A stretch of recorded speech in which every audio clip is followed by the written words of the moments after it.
ए उम्मती, मुस्तफ़ा जाने रहमत का उम्मती होने की हैसियत से उससे मैं ये तवक्को करता हूं कि वो मेरी बात को सुनेगा और फिर वो उसको आगे जितना हो सकेगा वो उतना ट्रांसफर करेगा। आइए बात को डायरेक्ट शुरू करते हैं। दो सूरतें मैंने इसलिए पढ़ दी कि हजरत उबय बिन काब के कुरान में, यानी उनकी क़िराअत में इन दोनों सूरतों को एक ही गर्दाना गया है, वो इनको अलग अलग सूरतें शुमार नहीं करते। उन्होंने इसके दरमियान बिस्मिल्लाह नहीं लिखी, वो कहते हैं दोनों सूरह एक है। इसके दलाइल भी उन्होंने बहुत से दिए हैं, लेकिन मेरे शेख की एक दलील जो मैं आपके सामने पेश करना चाहता हूं, क्योंकि सिर्फ आप ही नहीं सुन रहे हैं, कैमरे भी लगे हैं, लोग दूर तक सुन रहे होंगे। वो फरमाते हैं कि इसकी एक दलील ये है कि पूरे कुरान मजीद में किसी भी आने वाली सूरत का जार मजरूर कभी पिछली सूरत से मुताल्लिक नहीं होता, लेकिन इन दोनों सूरतों के अंदर ये क्वालिटी मौजूद है। वो क्या है? फरमाया कि ये जो लीलाफिल का लाम है ये मुताल्लिक है फजाला के साथ का। वो कैसे? अब इसका तर्जमा आप सुनने के लिए तैयार है? मैं आपको बताऊं। अल्लाह कहता है कि ए महबूब, आपने नहीं देखा कि आपके रब ने क्या किया है हाथी वालों के साथ? क्या किया है? उनके लिए अबाबील भेजे हैं। तफहीम बयान कर रहा हूं। अबाबील भेजे हैं, चिड़ियों का लश्कर आया है, उनके ऊपर पत्थर गिराया है और उस पत्थर से उन हाथी वालों का हश्र क्या कर दिया? का फजअलहुम कास्फिन माकूल, उन्हें कर दिया है चरी हुई घास की मानिंद, जैसे कि चरी हुई घास होती है। तो क्यों कर दिया है? कहा लीलाफि कुरैशिन, ताकि कुरैश की मोहब्बत लोगों के दिलों में जाए। ये बात है। एक तो ये तर्जमा है और दूसरा आप वो भी कर सकते हैं कि ताकि वो सर्दी गर्मी में तिजारत का सफर कर सके। खैर, बात जो मैं अर्ज करना चाहता हूं उसकी तरफ आपको लाना चाहता हूं। ये सूरह मुबारका जिसकी तिलावत मैंने की है, अल्लाहु अकबर कबीरा, ये किस वक्त नाजिल हुई? हुजूर सरवरे दो आलम सल्लल्लाहु तआला अलैहि वसल्लम से अल्लाह तबारक व तआला इरशाद फरमाता, ए महबूब, आपने नहीं देखा कि हमने हाथी वालों के साथ क्या किया? यहाँ सभी उलमा बैठे हैं, आप इनसे पूछिए कि असहाबे फील का वाकया अगर आपकी तवज्जो हो तो, क्योंकि एकदम डायरेक्टली गुफ्तगू कर रहा हूं, कोई तमहीद नहीं बांध रहा। अगर आप इनसे पूछिए कि असहाबे फील का वाकया, अबरहा के लश्कर का वाकया, ये वाकया हुजूर की पैदाइश से कितने दिन पहले का है? आपको ये उलमा इख्तिलाफ रिवायत के साथ बताएंगे 40 दिन पहले, 50 दिन पहले, 55 दिन पहले, या आप जो है वो बैजावी की रवायत को या दैलमी की रवायत को लेंगे तो आप कहेंगे उसी दिन का वाकया है। लेकिन ये तो शाज़ है। 40 दिन पहले, 50 दिन पहले या 55 दिन पहले का वाकया है। अभी आका दुनिया में तशरीफ नहीं लाए हैं, उससे पहले अबरहा हाथियों का लश्कर लेकर खाने काबा के सामने खड़ा है और हुजूर की पैदाइश 40 दिन के बाद है या 50 दिन के बाद है। और अल्लाह क्या कहता है? अलम तरा कैफा। अगर आप कुरान को तवज्जो से सुनने लग जाएं, अगर आप कुरान पर तवज्जो देने लग जाएं, तो अल्लाह की इज्जत की कसम आपके अकीदे और अमल के सारे मसले तिलावत कुरान से ही हल हो जाएंगे। लेकिन अफसोस ये है कि कुरान आप पढ़ते तो हैं लेकिन कुरान पर गौर नहीं करते। जिस वक्त यूट्यूब पर, सोशल मीडिया पर बैठा हुआ कोई स्कॉलर आपकी तवज्जो डाइवर्ट कर दे तो आपके अकीदे की दीवार धड़ाम से गिर जाती है। लेकिन अगर कभी आप कुरान पर गौर कर लें और उलमा की सोहबत में बैठकर कोई इल्मी गुफ्तगू सुनने का मिजाज पैदा कर ले, तो जिम्मेदारी से कहता हूं, अल्लाह की इज्जत की कसम, दुनिया का कोई बड़े से बड़ा गुमराह स्कॉलर आपके अकीदे की दीवार को छू नहीं सकता। इसलिए इल्मी गुफ्तगू सुनने की आदत डालिए और जब कोई इल्मी बात की जाए तो बोर होकर, परेशान होकर जो है वो उकताहट का शिकार मत होइए। इसलिए कि इल्मी गुफ्तगू सुनना अगर ये आप बंद कर देंगे तो जिस तरह आपका जो है वो इल्म, आपका मबलग इल्म बतदरीज गिरता जा रहा है, एक दिन ऐसा आएगा कि आपके बच्चे अल्लाहु अकबर कबीरा इल्मी हलकों से, इल्मी मजलिसों से नफरत करने लग जाएंगे। इसलिए जहां कोई इल्मी बात हो, आपकी समझ में आए या ना समझ में आए, लेकिन इसलिए तवज्जो से सुना करो कि समझ में आए या ना समझ में आए, लेकिन बात कलामुल्लाह की हो रही है, इरशादाते रसूलुल्लाह की हो रही है। समझ में आएगी तो भी ठीक है, नहीं समझ में आएगी तो अल्लाह उसकी बरकतें हमारे दिल पे नाजिल फरमाएगा। अगर ये भी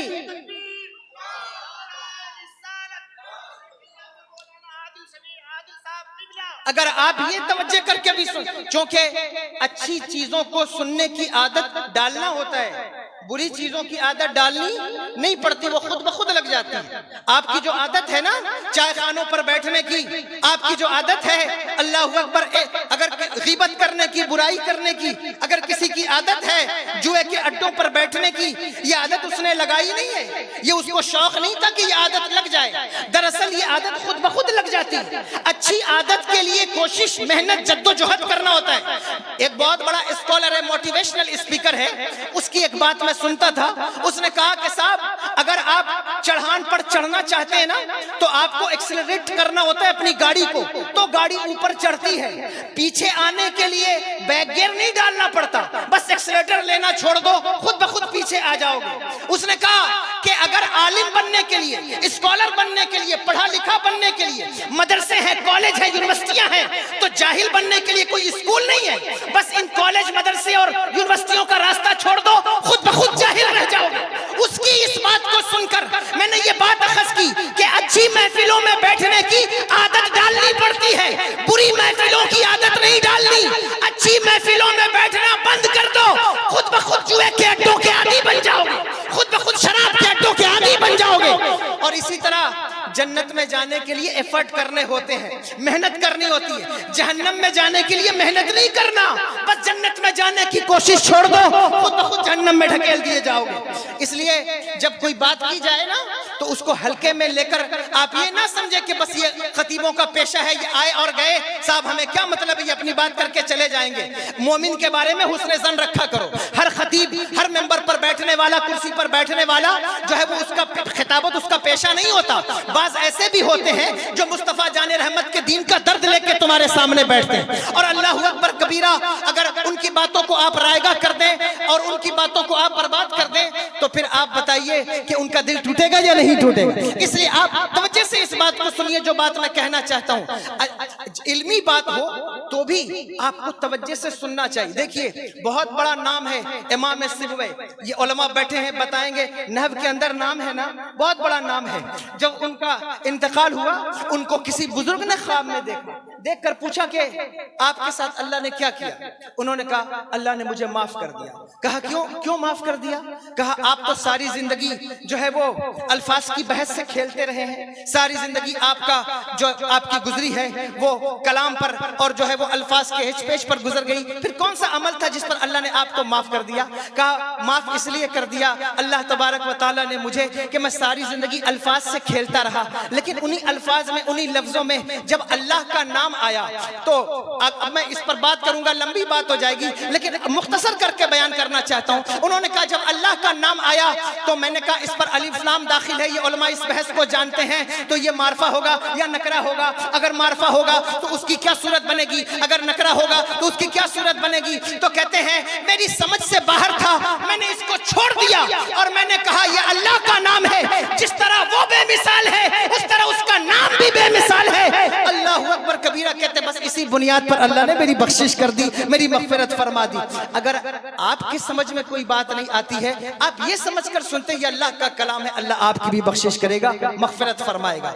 अब अर्ज ये करना चाहता हूँ कि ये हुजूर की पैदाइश से 40 दिन पहले का वाक़या है, 50 दिन पहले का वाक़या है, 55 दिन पहले का वाक़या है, लेकिन अल्लाह क्या कहता है? अलम तरा कैफा, ऐ महबूब तुमने नहीं देखा? ऐ अल्लाह अभी तो हुजूर की पैदाइश नहीं हुई, फिर तू कहता है तुमने नहीं देखा? तो ये देख, आप इन उलमा से पूछिए कि वो इस जिसे इसमें इस्तिफाम कहते हैं, वो सवाल के लिए लाया जाता है, उसकी किस्में हैं इनकारी, इस्तखबारी, इकरारी। इस्तिफाम में इनकारी क्या होता है? तवज्जो से सुनिएगा। इस्तिफाम में इनकारी उसको कहते हैं कि जिस वक्त उसके अल्फाज मस्बत हो, पॉजिटिव हो, नेगेटिव हो, मनफी हो, लेकिन उसके मानी, उसका मतलब मस्बत हो। जैसे कि मिसाल के तो आपको मिसाल देकर के समझाता हूं कि आप को जो है वो कल आपका कोई दोस्त मिले चौराहे पर और वो कहे कि कल जलसे में कहां थे, दिखाई नहीं दिए, तो आपके बाजू में जो आपका दोस्त बैठा उसका हाथ पकड़कर आप पूछेंगे कि क्या कल मैं जलसे में नहीं था? इसका मतलब क्या होगा? इसका मतलब ये कि मैं जलसे में मौजूद था। समझ रहे हैं बात को या नहीं समझ रहे? कि इसका मतलब क्या है कि मैं जलसे में मौजूद था, यही तो मतलब हुआ। अल्लाह कहता है महबूब अलम तरा कैफा, तूने नहीं देखा, मतलब ये कि खुदा की कसम तूने देखा है। अब अगर देखा है तो कैसे देखा है?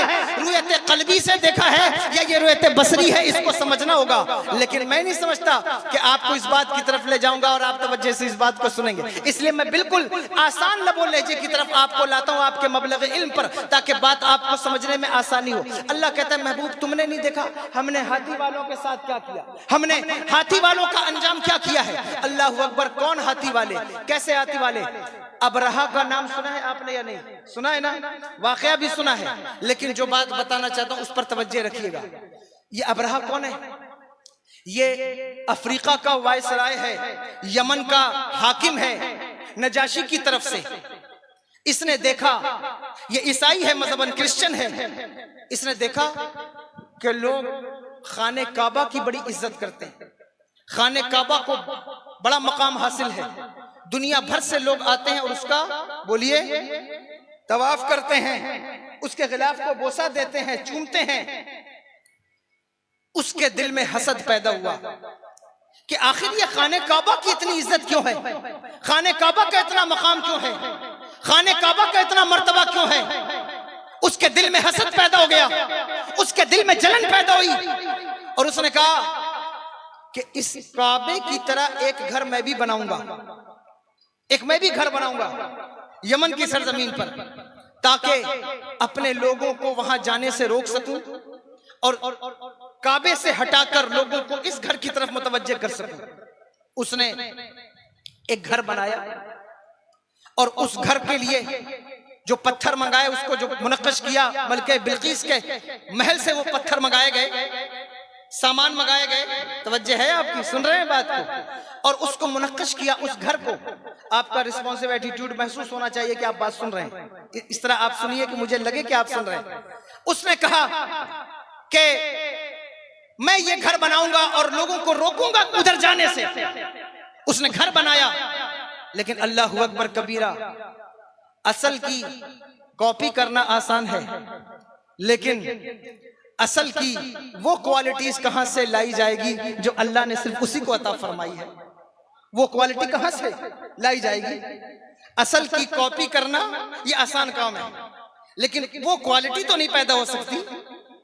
देखो, नकल करने वाले तो नबी की नकल नबी होने के मामले में लोगों ने कर ली है, वो लोग की है या नहीं की है, लेकिन अल्लाह तबारक व तआला ने नबी को जो क्वालिटी दी है वो एक नकली नबी को कैसे मिलेगी? यही वजह है कि मैंने ये बात पढ़ी है कि मुसैलमा कज़्ज़ाब के पास एक औरत लाई गई। तवज्जो है, सुन रहे हैं? झूठी नबूवत का दावेदार है। एक औरत लाई गई जो एक आंख से कानी थी, एक आंख उसकी नहीं थी। उसने, लोगों ने उससे कहा मुसैलमा कज़्ज़ाब से कि मक्के का नबी लोगों की आंखें जोड़ देता है। तवज्जो है कि मक्के का नबी लोगों की आंखें जोड़ देता है ना, ये तो हदीस पाक सिहा की हदीस है। हजरत कतादा बिन नौमान, उनकी आंख में तीर लगा, खंजर लगा, पपोटे कट गए, आंख बाहर निकल आई। लोगों ने चाहा उनकी आंख को ऑपरेशन कर दिया जाए। हजरत कतादा खड़े हुए, उन्होंने कहा नहीं, मुझे डॉक्टर के पास नहीं, मुस्तफा जाने रहमत के पास ले चलो। तो लोग उन्हें पकड़कर हुजूर के पास ले आए। मेरे आका ने कहा कतादा क्या बात है, आंखें निकलवा क्यों नहीं लेते, ऑपरेशन करवा क्यों नहीं लेते? कहा नहीं या रसूल अल्लाह, मैं नौजवान हूं, मैं जवान हूं और मैं नहीं चाहता कि अरब के लोग मुझे काना कहें, इसलिए मेरी आंख वापस लगा दी जाए। इस पर तो सुभान अल्लाह बनता है। कहा मैं नहीं चाहता कि अरब के लोग मुझे काना कहें। तो मेरे आका ने ये नहीं कहा कि ये तो मेरी फील्ड नहीं है, ये मेरा प्रेस्क्राइब एरिया नहीं है, बल्कि आका ने अपना लुआब दहन निकाला और हज़रत कतादा बिन नौमान की आंख पर लगाया और उसे अंदर ढकेल दिया। शारीन लिखते हैं कि हज़रत कतादा बिन नौमान जब गलियों से चलते तो लोग उन्हें देख कर कहते हैं कतादा, तेरी दाहिनी आंख से ज्यादा तेरी बाईं आंख खूबसूरत है। वो कहते क्यों ना खूबसूरत हो, दाहिनी आंख तो फरिश्तों ने लगाई है, लेकिन इसलिए मेरी बाईं आंख ज्यादा वो खुद कहते हैं कि मुझे दाहिनी आंख से ज्यादा मुझे बाईं आंख से दिखाई देता है। आप मुझे बताएं, अब वो उसने नबूवत का दावा किया था, उसके पास वो औरत लेकर आ गई जो कानी थी। उसने कहा कि मक्के का नबी लोगों को आंख देता है, तू भी नबी है, तूने नबूवत का दावा किया है, तो इसकी आंख का इलाज कर। अब इस जगह वो फंस गया, तवज्जो है या नहीं? अब वो फंसा, क्योंकि दावा करना आसान काम है, लेकिन जिस वक्त दावे पे दलील मांगी जाए फिर ये मुश्किल काम होता है। दावा जिसका जी में आए, बड़े बड़े दावे करते रहो, मिंबर पर दावे करो, मिंबर पर, मेहराब पर, मस्जिद पर खूब दावा करो, लेकिन दरअसल बात यह है कि दावे के बाद जब दलील मांगी जाए उस वक्त पता चलता है मुद्दई की औकात क्या है। नमरूद ने दावा किया था ना, क्या दावा किया? खुदाई का, कि मैं खुदा हूं। हजरत इब्राहिम अलैहिस्सलाम ने उससे दलील मांगी या नहीं? तवज्जो है आपकी या नहीं? मैं जो बात बयान करना चाहता हूं वाकई कह रहा हूं, मैं बिल्कुल उससे कर रहा हूं। आपका मबलग इल्म देखकर, या मैं देख रहा हूं कि आप शायद मुतहम्मिल नहीं है, इसलिए मैं उसको बिल्कुल बाईपास कर रहा हूं, लेकिन तवज्जो चाहता हूं कि काम की बात ही आपसे करूं, कोई गैर जरूरी बात ना करूं। तवज्जो कीजिए, दावा किया उसने खुदाई का, लेकिन जब अल्लाह का नबी उसके सामने खड़ा हुआ और कहा कि खुदाई का दावा किया है तूने, तो दलील पेश कर। का क्या दलील? का मेरा खुदा वो है जो मुर्दों को जिंदगी देता है, जिंदों को मौत देता है, अगर तू भी खुदा है तो ये काम करके दिखा। उसने एक ऐसा प्राइमरी दर्जे का काम किया, उसने एक कैदी को बुलाया, आपने वाकया सुन रखा है, लेकिन जिस बात की तरफ आपको ले जाना चाहता हूं, उसने एक कैदी को बुलाया जिसे सजाए मौत का ऑर्डर था, और कहा मैंने इसको आजाद कर दिया। एक बेगुनाह को पकड़ा और उसको मौत की सजा दिखा, देखो वही काम मैंने कर दिया कि जिंदगी दे दी मरने वाले को, और जो है वो जिंदगी वाले को मौत दे दी।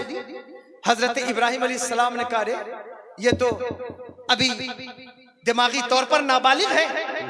तो उस वक्त उन्होंने एक बात पेश की और कहा, अच्छा तो तू मुर्दों को जिंदगी देता है, जिंदों को मुर्दा करता है, मेरा खुदा वो है जो सूरज को पूरब से निकालता है, पश्चिम में डुबो देता है। अगर तू भी खुदा है तो सूरज को पश्चिम से निकाल के दिखा। जिंदाबाद जिंदाबाद। अब पता चलेगा कि दावा करना आसान है, लेकिन उस पर दलील लाना मुश्किल काम। बहुत अच्छा है, माशाअल्लाह। और याद रखना मोहम्मदाबाद वालों, जाहिल की सबसे बड़ी पहचान यह है कि जब वो अपने दावे पर दलील ना पेश कर सके तो वो कहता है इसे मारो। ये जाहिलों का आज का तरीका नहीं, जाहिलों के बाप अबू जहल का तरीका है कि जब दावा कर दिया जाए लेकिन दलील कोई ना मौजूद हो और बात से, जबान से, दलाइल से गुफ्तगू ना की जा सके, उस वक्त जाहिलों का तबका वो है जो मारने मरने पर उतारू जाता है, इसे मारो, खत्म करो, क्योंकि अब बात तो दलील से हो नहीं सकती, इसलिए इनको मारो, खत्म करो। लेकिन याद रखना ये बात अपने जहन में, ये जहालत है। इसलिए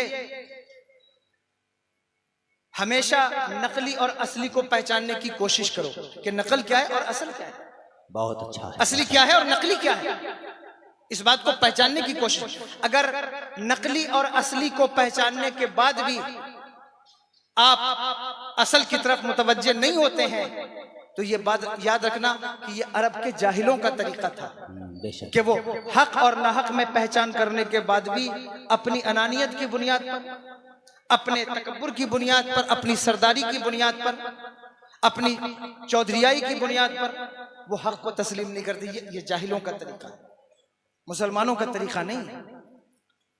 अबू जहल सारी जिंदगी ईमान नहीं ला सका, उसकी वजह उलमा बयान करते हैं कि जो वजूहात हैं और भी हैं, लेकिन फरमाया जो सबसे बड़ी वजह है वो उसकी सरदारी है, उसका महतवाना है, उसकी चौधरी होने का जो पद है वो उसको इस्लाम नहीं उसने लाने दिया।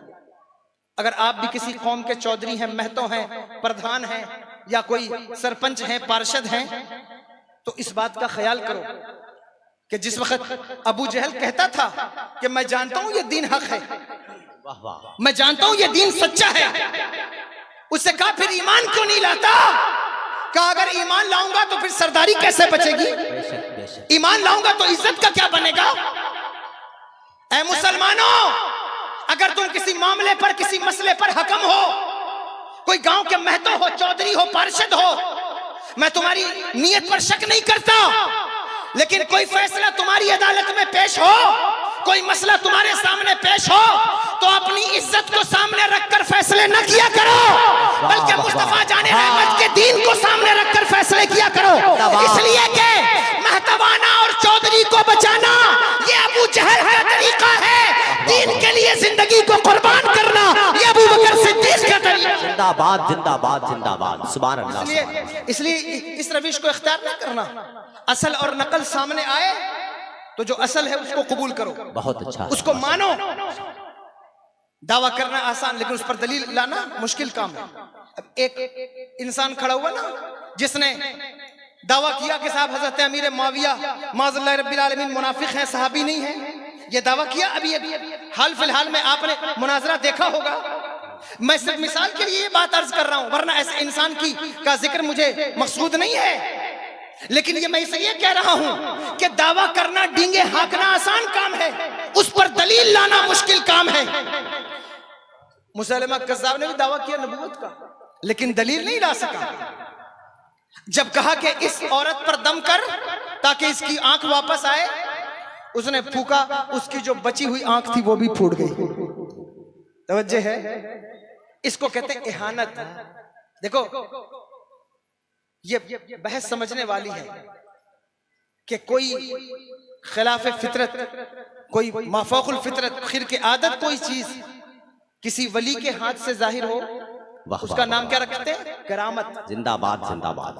वही चीज नबी के हाथ से जाहिर हो, उसको कहते हैं मौजज़ा। बहुत अच्छा है। नबी के आने से पहले जाहिर हो, उसको कहते हैं इरहास। जिंदाबाद जिंदाबाद। वही चीज किसी मोमिन साले के हाथ से जाहिर हो, उसका नाम रखते हैं मऊनत। जिंदाबाद। वही चीज किसी शोबुदाबाज के हाथ से जाहिर हो, उसको कहते हैं इस्तदराज। समझ में आ रही है बात या नहीं? और कभी ऐसा होता है कि काम बनाने चलो और काम बिगड़ जाए, उसको कहा जाता है इहानत।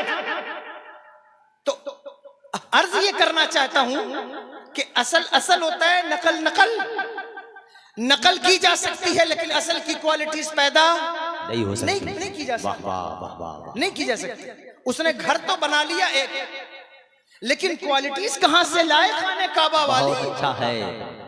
काबे में जो अट्रैक्शन है, काबे में जो कशिश है, काबे में जो लोगों का रुझान है, क्यों? क्योंकि अल्लाह फरमाता इन्ना अव्वला बैतिन वुदिया लिन्नास, ये अल्लाह का पहला घर है जमीन पर, ये उम्मुल कुरा है। इसकी क्वालिटीज कहां से लाएगा, कहां से पैदा करेगा? तो लोग नहीं रुकते थे, और जब नहीं रुकते थे तो इसने सख्ती शुरू कर दी। जब सख्ती शुरू कर दी तो अहले अरब में से एक शख्स बनी कनाना का, उसने उस घर में दाखिल होकर जो उसने बनाया हुआ था उसमें क़ज़ाए हाजत की और हतक की, दीवारों को लेप दिया, उसने सुराग लगाया। बैठ जाओ बच्चों, बैठ जाओ। उसने सुराग लगाया तो पता चल गया कि कोई शख्स है जिसका ताल्लुक काबे के साथ है। उसने ये तो हाथियों का लश्कर लेकर चला। तवज्जो है, सुन रहे हैं? सुभान अल्लाह, सुभान। हाथियों का लश्कर लेकर चला, और भी लश्कर था उसका। जब लेकर वो पहुंचा खाने काबा के करीब, जिस वक्त वो पहुंचा तो खाने काबा के पहले, मक्कतुल्लाह के पहले जो चारागाहें थीं, उसमें अरब के ताजिरों के, अरब के सरदारों के ऊंट चरते थे। उसने उस पर कब्जा कर लिया, और उसमें मेरे आका के दादा हजरत अब्दुल मुत्तलिब रजी अल्लाह ताला अन्हु, उनके 200 ऊंट या 150 ऊंट या 200 से ज्यादा ऊंट मौजूद थे, जिस पर उसने कब्जा कर, उसने उनको कैद कर लिया। और जब कैद कर लिया तो लोगों ने आकर मेरे आका के दादा हजरत अब्दुल मुत्तलिब से ये बात पेश की कि आपके जो है वो 200 ऊंटों को अबरहा ने कैद कर लिया है और वो काबे पर हमले के इरादे से आया है। अल्लाहु अकबर कबीरा। मेरे आका के दादा हजरत अब्दुल मुत्तलिब, आज जब रबीउल अव्वल, आज तो आखिरी तारीख है और सारा महीना आपने बयान सुना होगा, और अल्लाह का फजल है हमने बयान किया भी होगा उलमा ने, और आपने सुना भी होगा।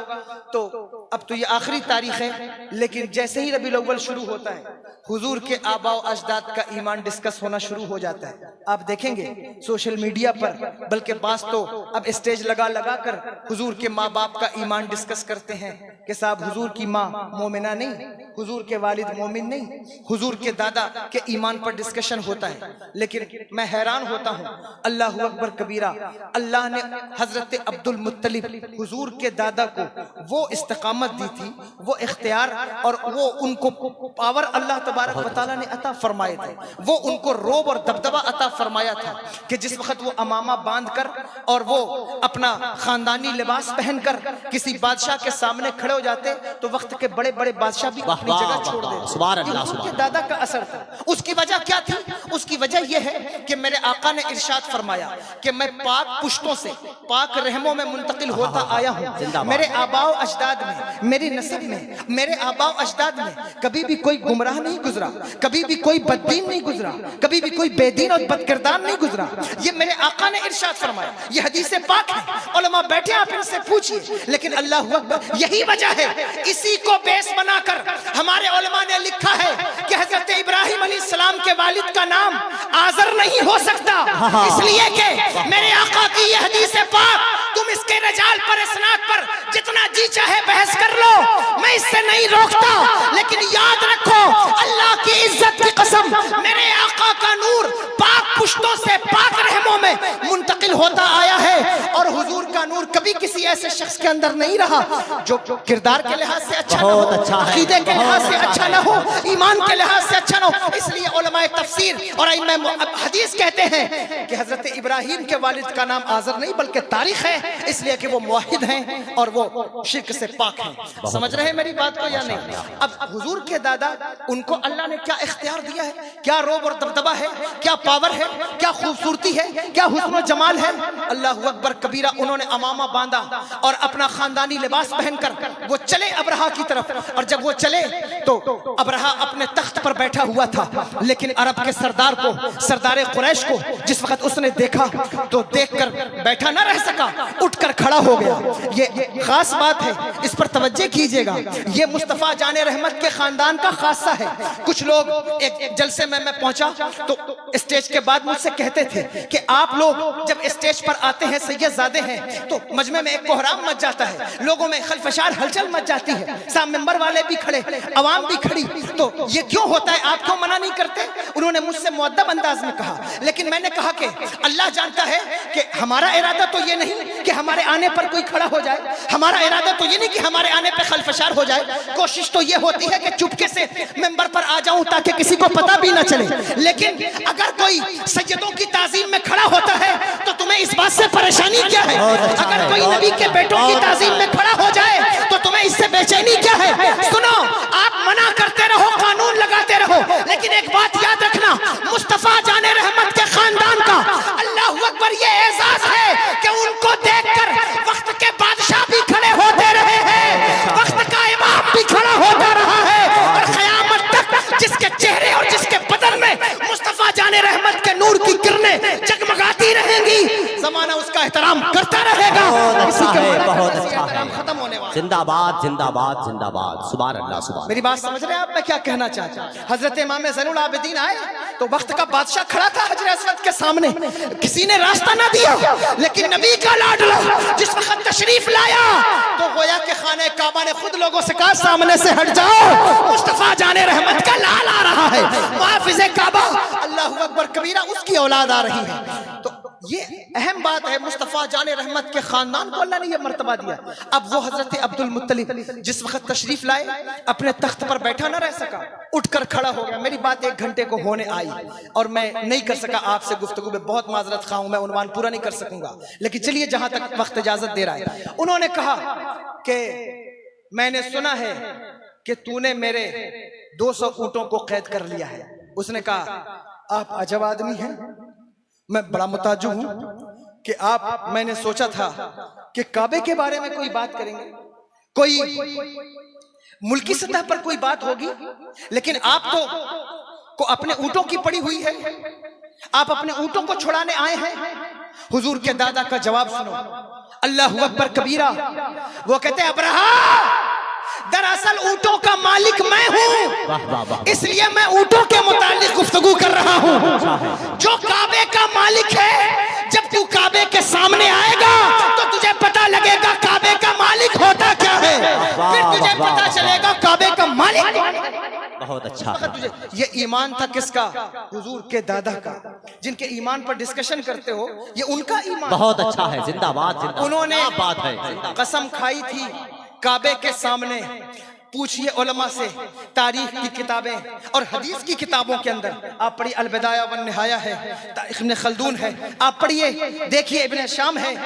हुजूर के दादा ने कसम खाई थी नहीं कि अल्लाह अगर तू मुझे औलाद नरीना देगा, मैं अपने बेटों में से एक बेटे को तेरी राह में ज़बह करूंगा। ये किसने कहा था? हुजूर के दादा ने कहा है कि मैं अपने बेटों में से एक बेटे को तेरी राह में ज़बह करूंगा। मैं सलाम पेश करता हूं हजरत मरियम बिन्त इमरान, उनकी वालिदा पर, कि उन्होंने कहा था कि ऐ अल्लाह अगर तू मुझे औलाद दे तो मैं अपने बच्चे को तेरे घर के लिए वक्फ करूंगी। लेकिन ये हुजूर के दादा हैं, कहते हैं मैं वक्फ नहीं करूंगा, मैं तेरी राह में कुर्बान करूंगा। अल्लाहु अकबर कबीरा।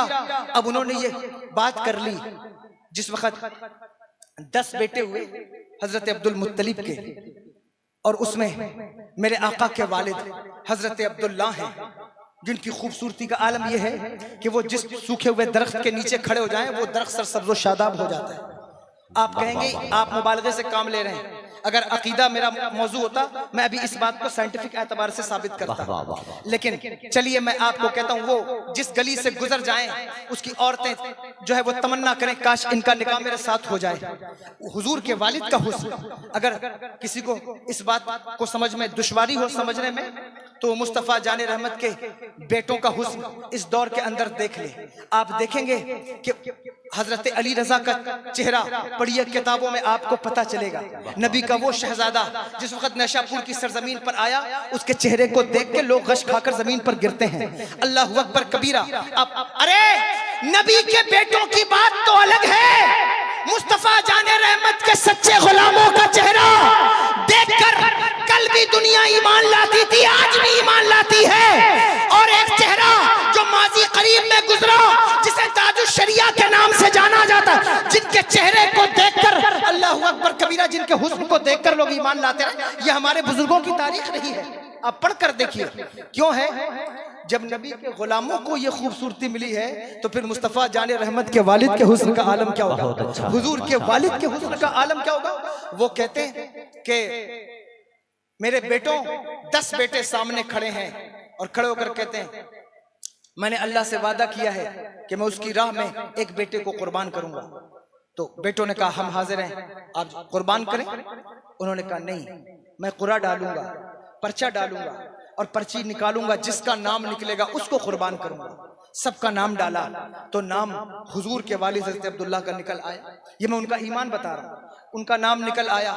जब नाम निकल आया तो उनको लेकर वो कुर्बान गाह की तरफ चले।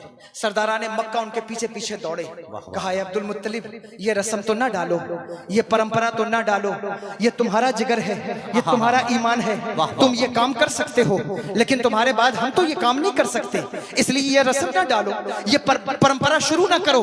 अल्लाहु अकबर कबीरा। उन्होंने कहा नहीं नहीं, मैंने अल्लाह से वादा किया है तो मैं जरूर अपनी इस रस्म को, इस कसम को पूरा करूंगा। उन्होंने कहा नहीं नहीं, हर चीज का कोई ना कोई तोड़ होता है, हर चीज का कोई बदल होता है, हम इसका भी कोई बदल, कोई हल इसका तलाश कर लेंगे, इस कसम को पूरा करने का, तुम परेशान ना हो। हजरत अब्दुल मुत्तलिब ने उन्हें 2-4 दिन का वक्त दे दिया कि तुमको मैं वक्त देता हूं, तुमको इसका हल पेश करो। उन्होंने उनकी जिद पर, उनके इसरार पर वो उलमाए यहूद की तरफ मुतवज्जे होते रहे कि पता चल जाए कि इसका कोई हल हमारे पास हो सकता है या नहीं हो सकता। याद रखना यह बात काबिल गौर है कि अरब के जाहिलों को भी मालूम था कि अगर कोई मसला फंस जाए तो हमें आसमानी किताबों का इल्म रखने वालों की तरफ जाना चाहिए। बात समझ में आ रही है या नहीं समझ में आ रही? उनको भी मालूम था कि जिनको आसमानी किताबों का कोई इल्म है, ख्वाह वो नातमाम हो, ख्वाह वो अधूरा हो, लेकिन उनकी तरफ मुतवज्जे होना चाहिए। या वो हजाज की हर्राफा के पास गए जिस वक्त वो खैबर में थी, मुख्तलिफ रिवायतें हैं कि उसको बुलाया और उससे कहा कि बताओ इसका हल क्या है। उसने कहा मेरा ताबी आएगा तो मैं बताऊंगी। उस दूसरे दिन उसका ताबी आया। इनके जो रिसोर्सेस थे, जो जानकारियों के तरीके थे, वो क्या थे, ये एक मौजू है। कि पिछले दौर में जो काहिन हैं या यहूद के उलमा हैं या ईसाइयों के उलमा हैं, उनके पास ऐसे क्या सोर्सेस थे जिनके जरिए से वो ऐसी बातों को बता दिया करते थे जो आम लोगों को मालूम नहीं होती थी। सुन रहे हैं आप बात को या नहीं सुन रहे? ये बात आपको अपने जहन में रखनी चाहिए, इसलिए कि आप ही वो हैं कि जिस वक्त आपके सामने कोई आपके दिल का हाल बयान कर दे तो आप उसके मुरीद बन जाते हैं। आप ही वो हैं कि साहब कोई चमत्कार दिखा दे तो हमारी कौम उसके पीछे दीवानावार दौड़ना शुरू हो जाए। हमारी ही कौम का ये हाल है कि साहब मैं ऐसे मुसलमानों को भी जानता हूं जो मुसलमान होकर गैर मुस्लिमों से तावीज लेते हैं कि कारोबार अच्छा चलने लग जाए। याद रखना, ये बात ख्याल में आए कि मुसलमान होकर अगर तुम किसी गैर के से जो है वो तावीज लेते हो और दुआ कराते हो कि तुम्हारा कारोबार ठीक हो, तो ये बात याद रखना कि तुम्हारे दिल में ईमान मुकम्मल नहीं है। इसका इलाज करो, खुदा के लिए इसका इलाज करो। मुसलमानों का तरीका ये नहीं है, मुसलमानों का तरीका ये नहीं। मुसलमान तो वो होता है कि जिस सरजमीन पर कदम रख दे उसके कदम की बरकत से वो जमीन से सब्जो शादाब हो जाए। मुसलमान वो होता है, मुसलमान वो नहीं होता जो गैरों से दुआ कराता फिरे। मुसलमान वो होता है, आप तारीख पढ़कर देखिए, आपको पता चलेगा आपके आबा व अजदाद की तारीख में, आपके बुजुर्गों की तारीख में, खा वो आलिम रहे हो या ना रहे हो, लेकिन अल्लाह ने उनको ईमान ऐसा दिया हुआ था कि वो मगरिब की नमाज पढ़ के निकलते तो गैर मुस्लिम औरतें भी मस्जिदों के बाहर खड़ी होकर उनसे दम कराने के लिए जो है वो मौजूद होती। लेकिन आज अगर हमारी कौम के नौजवान किसी गैर की तरफ भाग रहे हैं कि साहब ये दिल का हाल बताने वाले हैं, ये पर्चा बनाने वाले हैं और ये पर्चा बता करके दिल का हाल बता देते हैं, तो फिर याद रखना कि तुम अपने ईमान का मुहासबा करो। जिस वक्त दज्जाल आएगा वो दज्जाल बज़ाहिर तुम्हारे माँ बाप को जिंदा करके दिखाएगा कि ये माँ बाप को मैंने जिंदा कर दिया, उस वक्त क्या ईमान का सौदा कर डालोगे? नहीं नहीं, मोमिन चमत्कार को देखकर ईमान नहीं लाया, बल्कि मोमिन की पहचान ये है अल्लज़ीना युमिनूना बिल गैब, ये वो लोग हैं जो बिन देखे ईमान लाए हैं। देखा कुछ भी नहीं है, लेकिन मुस्तफ़ा जाने रहमत की शरीयत पर ईमान लाए। शरीयत पर ईमान लाओ, जो मुस्तफ़ा जाने रहमत की सुन्नत है उस पर ईमान लाओ, जो तरीक़ा शरीयत है उस पर ईमान लाओ। ये असल बात है, इस पर तवज्जो करो। अल्लाहु अकबर। वो चले गए और उन्होंने जाकर उनसे पूछा क्या हल है। उसके पास उसका जो भी शख्स था या जो भी उसका जो है वो ताबी था वो आया। उसने दूसरे दिन सरदारान मक्का से कहा कि बताओ तुम्हारे यहाँ एक शख्स की दियत कितनी है, यानी अगर कोई किसी का कत्ल कर दे, वर्षा माफ करना चाहे तो दियत क्या बनती? उसने कहा दियत है 10 ऊंट। कहा फिर ठीक है, ऐसा करो कि एक तरफ 10 ऊंटों को रखो और एक तरफ हजरत अब्दुल्लाह का नाम रखो, पर्ची डालो। अगर तो ऊंटों का नाम निकल आए तो इनके बदले में 10 ऊंटों को कुर्बान कर देना, कसम पूरी हो जाएगी। और अगर हजरत अब्दुल्लाह का नाम निकल आए तो फिर 10 ऊंट और बढ़ा देना, फिर पर्चा डालना। फिर अगर नाम ऊंटों का निकल आए 20 ऊंट कुर्बान कर देना, वरना अगर इनका निकल आए तो फिर 10 ऊंट बढ़ा देना। वो समझ गए, वापस आ गए। आकर जनाब अब्दुल मुत्तलिब से कहा कि मसला हल हो गया है, अब हम इस तरह करेंगे। और वो पर्चा डालते 10 ऊंटों को एक तरफ खड़ा कर दिया। जब पर्चा निकाला तो नाम हुजूर के वालिद हजरत अब्दुल्लाह का निकल आया। अब लोगों का दिल धड़कने लगा। फिर पर्चा डाला तो 10 ऊंट और बढ़ाने पड़े। फिर पर्चा डाला, फिर हजरत अब्दुल्लाह का नाम निकल आया। 30 ऊंट, 40 ऊंट, 50 ऊंट, यहाँ तक के 90 ऊंट हो गए। फिर पर्चा डाला, फिर हजरत अब्दुल्लाह का नाम निकल आया। फिर 10 ऊंट बढ़ाए, 100 ऊंट हो गए। एक तरफ 100 ऊंट हैं, एक तरफ मुस्तफा जाने रहमत के वालिद गिरामी हैं। अल्लाहु अकबर कबीरा। लोगों ने जो है वो धड़कते हुए दिल के साथ जब पर्चा निकाला तो इस मर्तबा नाम जो है वो ऊंटों का निकल आया। जब ऊंटों का निकल आया तो अब मैं हजरत अब्दुल मुत्तलिब का ईमान बताने चला था। वो नाम निकल आया तो सरदाराने मक्का ने, मक्के के लोगों ने कहा, ऐ अब्दुल मुत्तलिब, कबीलों के सरदारों ने कहा, ऐ अब्दुल मुत्तलिब मुबारक हो, तुम्हारे बेटे की जान बचती है और उसके बदले में 100 ऊंटों की कुर्बानी पेश करो। अब हजरत अब्दुल मुत्तलिब कहते नहीं नहीं, 10 मरतबा नाम ऊंटों का निकला है, 10 मरतबा नाम मेरे बेटे का निकला है और 1 मरतबा ऊंटों का नाम निकला तो मैं कैसे ऊंटों को कुर्बान कर दूं? मैं 3 मरतबा पर्चा डालूंगा। अगर अल्लाह की मर्जी ये है कि मेरे बेटे की कुर्बानी ना देकर ऊंटों की कुर्बानी दी जाए तो 3 मरतबा ऊंटों का नाम निकलेगा। अब जब पर्चा डाला तो फिर ऊंटों का नाम निकल आया। फिर पर्चा डाला तो लोगों ने हाथ उठाकर कहा, ऐ काबे के रब, इस खूबसूरत चेहरे वाले को बचा ले। फिर पर्चा डाला तो फिर जो है वो नाम ऊंटों का निकल आया तो हजरत अब्दुल्ला के बदले में 100 ऊंटों को कुर्बान कर दिया गया। हुजूर ने खुद इरशाद फरमाया, मैं 2 ज़बीहों का बेटा हूँ, एक ज़बी का नाम इस्माइल ज़बीउल्लाह है और दूसरे बेटे का नाम इब्ने अब्दुल मुत्तलिब अब्दुल्लाह है। मैं 2 ज़बीहों का बेटा हूँ। ये ईमान है हुजूर के दादा का। वो अब्राहा के सामने खड़े होकर के कहते हैं कि तू कहता है आपको काबे की फिक्र नहीं, काबे का जो मालिक है वो काबे को बचाएगा। मैं ऊंटों का मालिक हूँ, ऊंटों के बारे में बात करूंगा। उसने ऊंट छोड़ दिए। जब ऊंट छोड़े तो हजरत अब्दुल मुत्तलिब लेकर ऊंट को चले और वापस आ गए और फरमाया कि मक्के वालों से तुम पहाड़ों पर चढ़ जाओ, या जो भी जिसको आपका ज़ौक़ कबूल करे, जिस रिवायत को यहाँ सब इल्म वाले लोग बैठे उसको कबूल कर लें। और वो पहाड़ों पर चढ़ गए और जिस वक्त वो हाथी का लश्कर लेके काबे के सामने आया, जिस वक्त वो काबे के सामने आया, तवज्जो है आपकी या मैं खत्म कर दूं?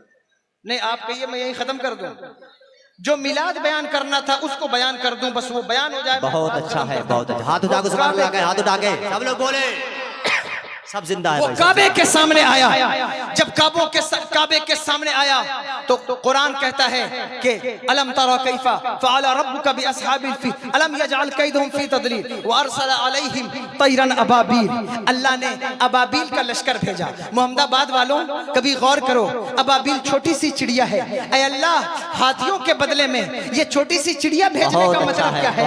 या अल्लाह, हाथी के बदले में भेजना था तो कोई ड्रैगन भेज देता, कोई डायनासोर भेज देता, कम से कम शेर भेज देता। ये चिड़ियों को क्यों भेजा है? मोहम्मदाबाद वालों, अल्लाह कहता है मेरे बंदो, जब हम किसी को जलील करना चाहते हैं तो उसके लिए कोई लश्कर नहीं भेजते, कभी कोई मच्छर भेज देते हैं, कभी अबाबील का लश्कर भेज देते हैं, ताकि दुनिया में हुकूमत करने वाले इस अंजाम को देखकर थरथराते रहे। जुल्म करने वाले, जबर करने वाले और अल्लाहु अकबर कबीरा लोगों के घर तोड़ने वाले इस बात को देखकर अंदाजा लगाते रहे कि जब हम हाकिमों को बर्बाद करते हैं, जब हम जालिमों को बर्बाद करते हैं, उनके लिए कोई लश्कर नहीं भेजते, बस कभी कोई मच्छर भेज देते। आपने नहीं देखा कि एक लंगड़ा मच्छर भेजा है नमरूद के लिए? और नमरूद कौन है? बादशाह। पूछिए उलमा से, अकबर सलातीन अल अर्द जिसके बारे में कहा गया है, जिन बादशाहों के बारे में, उसमें नमरूद भी एक बादशाह है। जमीन के ज्यादातर हिस्सों पर जिसकी हुकूमत है। दरबार का आदाब यह है कि जो दरबार में जाए झुककर सजदा करे, लेकिन अल्लाह जब किसी को जलील करता है तो अल्लाहु अकबर कबीरा, वो लोग जो आकर सजदा करते थे वो नमरूद के दरबार में आकर उसके सर पर जूते मारते हैं। अल्लाह जब किसी को जलील कर, ऐ जालिमों, वक्त के जालिमों से कहता हूँ, अल्लाहु अकबर, जबर करने वालों से कहता हूं, तुम्हारा मजहब कोई भी हो सकता है, तुम्हारा धर्म कोई भी हो सकता है, लेकिन एक बात याद रखना, मैं कोई आपके जो है वो आपके ईमान पर, आपके मजहब पर ये बात नहीं करता, लेकिन एक बात जरूर याद रखना। अरबी का मशहूर मकूला है, अल मुल्को अल जो है वो कहा गया यदूम बिल कुफ्र वला यदूम बिल जुल्म। हुकूमत कुफ्र के साथ तो चल सकती है, जुल्म के साथ नहीं चल सकती। जब भी कौम पर जुल्म किया जाएगा, लोगों के घर तोड़े जाएंगे, लोगों की झोपड़ियां उजाड़ी जाएंगी, लोगों का दिल जख्मी किया जाएगा, चाहे वो कौम हिंदुओं की हो, चाहे वो कौम ईसाइयों की हो, चाहे वो कौम यहूदियों की हो, चाहे वो कौम मुसलमानों की हो। अगर बेजा किसी का दिल दुखाया जाएगा तो याद रखना, वो कभी अबाबील का लश्कर भेजता है, कभी मच्छरों का लश्कर भी भेज सकता है। वो जिस तरह चाहे वक्त के जालिमों को उस तरह बर्बाद कर सकता है। इसलिए जुल्म करने से बचो। जुल्म करने, और जुल्म सिर्फ हाकिम नहीं करते, अगर तुम कोई पड़ोसी हो, तुम्हारा कोई पड़ोसी है ना, उस पर भी जुल्म करने से बचो। तुम्हारा कोई अल्लाहु अकबर एम्प्लॉई है, उस पर भी जुल्म करने से बचो। तुम्हारा कोई शागिर्द है, उस पर भी जुल्म करने से बचो। तुम्हारा कोई नौकर है, गुलाम है, उस पर भी जुल्म करने से बचो। जुल्म करने से बचो। चाहे जाए के कोई माँ बाप पर जुल्म करे, कोई भाई बहनों पर जुल्म करे, अल्लाहु अकबर कबीरा, जुल्म की तारीख बड़ी खतरनाक है। जब जब जुल्म किया गया है उसका नतीजा बहुत खतरनाक हुआ। वो काबा तोड़ने आया था, अबाबील का लश्कर भेज दिया गया, और अबाबील लेकर क्या आए हैं? उनके चोंच में एक पत्थर है जिसको कुरान कहता है मिन सिज्जील। यहां पता नहीं आप इस बात को समझेंगे या नहीं, लेकिन समझाने की कोशिश करता हूं। अल्लामा सावी ने और हज़रत अल्लामा जलालुद्दीन सूती ने, बल्कि जलालुद्दीन महल्ली का ये हिस्सा है तफसीर जलालैन में, और भी दिगर तफसीर के अंदर ये बात आई है कि ये जो सिज्जील है ना, ये जो है वो अरबी में इस लफ्ज को नेचुरलाइज किया गया है। ये लफ्ज है संगे गिल, यानी ये हबशा पर कभी फारसियों की हुकूमत है ना, पर्शियंस की। पर्शियंस अफ्रीका के लोग शिकार करते हैं, कीचड़ के पत्थर बनाते, उसको आग में पकाकर उससे शिकार करते हैं, और उससे वो शिकार करते थे। वो मट्टी के पत्थर, कीचड़ के पत्थर ये लाए गए हैं अबाबीलों के मुंह में। वजह क्या है? वजह ये है कि हाकिम किसी भी मुल्क पर हुकूमत करे, जाते वक्त कोई चीज छोड़कर जाए ना जाए, लेकिन अल्फाज छोड़कर जाता है। तवज्जो है या नहीं? कोई चीज छोड़कर जाए या ना जाए, अल्फाज छोड़कर जाता है। मैं आपको मिसाल दे सकता हूँ, बड़े बड़े उर्दू से नफरत करने वाले, उर्दू को का गला घोटने वाले और उर्दू से सख्त मुखालफत करने वालों को मैं देखता हूँ, वो अपने लेक्चर में, अपने प्रवचन में जिस वक्त गुफ्तगू करते हैं, उस वक्त कहते हैं ये इत्तेफाक की बात है। उनसे पूछो ये इत्तेफाक का मतलब क्या है, ये कौन सी की लैंग्वेज है? अल्लाहू अकबर कबीरा हुकूमत रही है ना 800 साल, उसका असर आज मैं आप, अगर मेरा मौजू उर्दू नहीं है, जबान मेरा मौजू नहीं है, वरना मैं आपको बताता कि ये उर्दू जबान हिंदुस्तान की सरजमीन पर, या फारसी और उर्दू का जो मिक्सचर है, जो इम्तिजाज है, अल्लाहू अकबर कबीरा, इसको छोड़कर कोई एक गिलास पानी भी नहीं तलब कर सकता है, मांग सकता है, क्योंकि इस जबान की जंजीरों में ऐसा जकड़ा हुआ है ये मुल्क। और ये कोई बुरी बात नहीं है, ये तो बड़ी खूबसूरत और बड़ी अच्छी बात है। लेकिन अल्लाहू अकबर कबीरा, तारीखें बदलने की कोशिश की जा रही है, शहरों के नाम तो बदले जा सकते हैं, लेकिन तारीख नहीं बदली जा सकती। तारीख बहरहाल बाकी रहती है। इसलिए वो पत्थर लाए गए और उसको मारा, और जब मारा तो क्या हो गया? अल्लाह कहता है फजअलहुम कअस्फिन माकूल। वो पत्थर पड़ते ही वो हाथी ब्लास्ट होने लगे, लोग ब्लास्ट होने लगे, और वो ऐसे हो गए जैसे चरी हुई घास। और अल्लामा सावी कहते हैं कि यहाँ कुरान ने हुस्न बलागत की वजह से एक लफ्ज़ से एराज किया है, वरना इसका मतलब चरा हुआ खेत नहीं है, बल्कि इसका मतलब है गोबर। यानी जिस वक्त जानवर किसी चीज को खा ले, उसको हजम कर ले और हजम करके निकाले, तो उसको आप एड्रेस नहीं कर सकते कि ये घास है, कि खब्बड़ है, कि रोटी है, या क्या है, आप नहीं बता पाएंगे। कुरान ने एराज किया है उसने फसाद की वजह से, वरना कहना यह चाहता है कि हमने उनको ऐसा कर दिया है कि उनका पता नहीं लगाया जा सकता कि वो कभी इंसान भी थे या नहीं थे, वो कभी जानवर भी थे या नहीं थे। या अल्लाह, ये तूने क्यों किया है, ये किस वजह से किया है? अब इस बात को सुन लो, मेरी बात खत्म हो जाएगी। अल्लाह कहता है अलम तरा कैफा फ़अला रब्बुका, ऐ महबूब आपने नहीं देखा, आपके रब ने, आपके रब ने।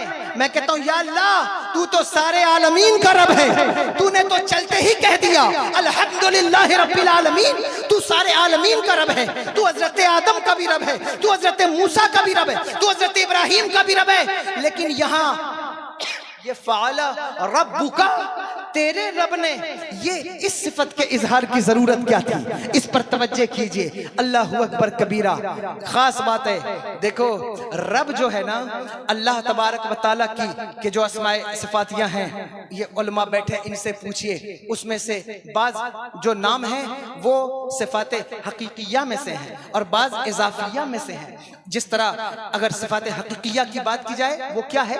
जैसे उसका नाम है हई कय्यूम। तवज्जो है या नहीं? सुन रहे हो या नहीं? ये वजीफा भी लेते जाओ, अगर तकरीर पढ़ने नहीं पड़ी, कम से कम ये वजीफा तो समझ में आएगा। या हय्यो या कय्यूम, ये ऐसे उसके नाम हैं कि हर आन में, हर शान में, हर हाल में, हर जमाने में, हर वक्त जब से वो है तब से इस शान का इजहार होता रहा है। इसीलिए 11वीं शरीफ शुरू होने के करीब है, सिलसिले कादरिया में या हय्यो या कय्यूम इसमें आजम गर्दाने गए हैं। समझ रहे हैं आप? यानी आप मुरीद हैं किसी भी सिलसिले से, हुजूर हाफिज मिल्लत की छत्र छाया में रहते हैं, अल्लाहू अकबर कबीरा, अल-जामिअतुल अशरफिया मुबारकपुर की छत्र छाया में, या आपके यहाँ भी उलमा है, मदरसे हैं, या हय्यो या कय्यूम, ये उसके ऐसे नाम हैं। खुद मेरे आका गौसे पाक फरमाते हैं ये मेरे सिलसिले के अंदर इसमें आजम का की हैसियत रखते हैं। समझ रहे हैं आप बात को? और साहिब मदारिक ने लिखा है, हजरत मूसा अलैहिस्सलाम ने जो समंदर फाड़ा था, या हय्यो या कय्यूम कहते, अल्लाहु अकबर। हजरत आसिफ बिन बरखिया जो तख्ते बिल्किस लाए थे वो या हय्यो या कय्यूम के आमिल थे। मैदान बद्र के दिन औरों के वजीफे अलग थे, लेकिन मेरे आका अपनी अरीश बद्र में जो वजीफा करते थे वो या हय्यो या कय्यूम का वजीफा। अगर किसी सिलसिले से मुरीद हो तो उसके वजाइफ भी कुछ याद कर लो। ये या हय्यो या कय्यूम ऐसा वजीफा है कि जिसको अगर कोई सच्चा कादरी किसी मुर्दे के सामने पढ़कर गौसे पाक की तरफ लौ लगाकर दुआ करे, या अल्लाह मेरे पीर के सदक़े में से जिंदा कर दे, खुदा की कसम अल्लाह चाहेगा वो मुर्दा जिंदा हो जाएगा। तवज्जे, मैं ये खुद की बात नहीं कह रहा हूँ, अपने बुजुर्गों की बात कर रहा हूँ जिसको किताबों से साबित किया जा सकता है। हो सकता है कोई कहे कि साहब ये अपने दिल से कोई बात कह रहे हैं, मेरे पास तो वक्त नहीं है कि मैं इन चीजों को दलाइल से साइंस से साबित करूं, लेकिन ये इतना खूबसूरत वजीफा है, इतना बड़ा वजीफा है।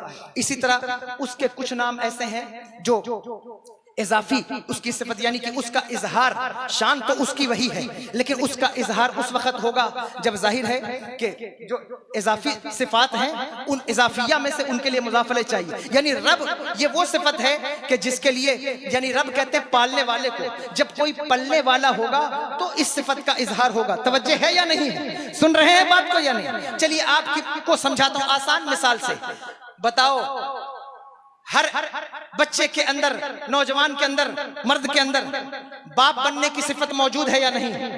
बोलो मौजूद है या नहीं? बाप बनने की सिफत तो मौजूद है, लेकिन उसका इजहार कब होता है? जिस वक्त वो हकीकी तौर पर बाप बनता है, उसके यहाँ बच्चा पैदा होता है। अब आप मुझे बताइए, जिसके यहाँ बच्चा पैदा नहीं हुआ है उसके अंदर सिफात तो मौजूद है लेकिन वो बाप कहलवा नहीं सकता है। बाप वही कहलवाएगा जिसके यहाँ बच्चा पैदा होगा। अल्लाहु अकबर कबीरा। मुमकिन है किसी शख्स के 10 बच्चे हों और उसके बड़े बेटे का नाम जो है वो राशिद हो या शाहिद हो, किसी का शाहिद नाम हो, बुरा नाम माने, समझाने के लिए कहता हूं। उसके दरवाजे पर आप जाइए तो जाकर के आप कहेंगे राशिद के अब्बा मौजूद हैं? बोलिए आप ये कहेंगे या नहीं कहेंगे कि भाई उसके बड़े बेटे का नाम है राशिद? आप कहेंगे राशिद के अब्बा मौजूद हैं? अंदर से उसकी खातून कहती है कि राशिद के अब्बा मौजूद नहीं। अब जब वो आप वापस आ गए तो उसके 9 बेटे अपनी माँ का दामन पकड़ ले, मेरी माँ अगर वो राशिद के अब्बा हैं तो बाकी लोगों के अब्बा कौन है? अब माँ क्या जवाब देगी? माँ क्या जवाब देगी? माँ का जवाब क्या होगा? माँ कहेगी बेटा तेरे बाप के अंदर बाप बनने की सिफत मौजूद थी, लेकिन जो पहली मर्तबा उसको बाप कहलवाने का सबब बना है वो राशिद है, इसलिए अब सारी जिंदगी उसे राशिद का अब्बा कहा जाएगा, हालांकि वो अब्बा तो तेरा भी है। मेरा रब कहता महबूब मैं आदम का भी रब हूँ, मैं मूसा का भी रब हूँ, इब्राहिम का भी रब हूँ, लेकिन जिसको सबसे पहले पैदा किया है वो तू है, इसलिए मैंने काबे का रब बन के ये काम नहीं किया, तेरा रब बन